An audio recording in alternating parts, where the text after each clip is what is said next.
Сәлем менің YouTube көрермендерім. Егер де менің түсіріп жатқан видеоларым қызық болып, сіздерге ұнап жатса, лайк басып, комментарий жазып, каналыма тіркеліп кетіңіздер. Қазір мен 3 вариант ұсынайын деп отырмын.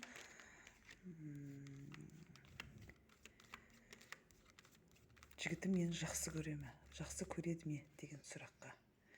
Ойымдағы жігітім мені жақсы көреді ме деген сұраққа.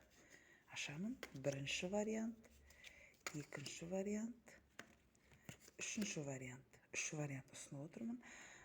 Так, біреуін таңдаңыздар. 1, 2, 3. Таңдап болсаңыздар, бірінші вариантты көреміз. Бірінші вариант, екінші вариант, үшінші вариант. Жігіт мені жақсы көреді ме?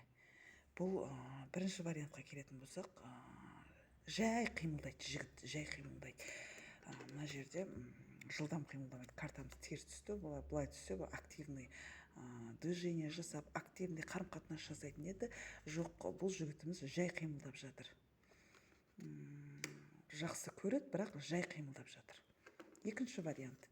Бұл сізге бір сыйлық дайындап жүр десем де болады.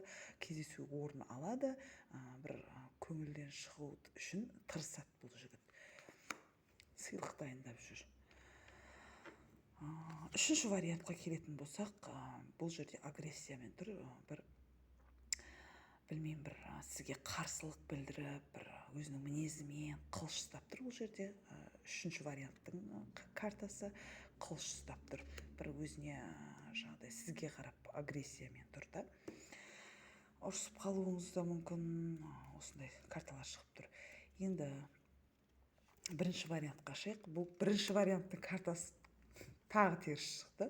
Бұл жерде сезім бар, бірақ мына жерге қарағанда бір баяу болып жатыр да, жылдам әрекет жасамайды. Сол сияқты сезімі бар, бірақ барлығы теріс болып тұр да, андай не болып, уақыт деп тұр, уақыт созып жүрген жігіт болуы да мүмкін. Бұл жерде екінші вариантқа картамыз теріс шықты.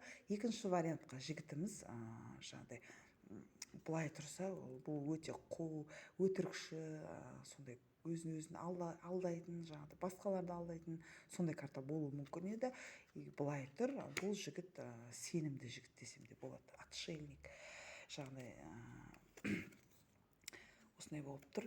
Үшінші вариантқа келетін болсақ, колеса фортуны. Колеса фортуны бұл осылай жалғаса беруі мүмкін, өйткені бұл жігіттің мінезі өте ауыр. Үшінші вариант.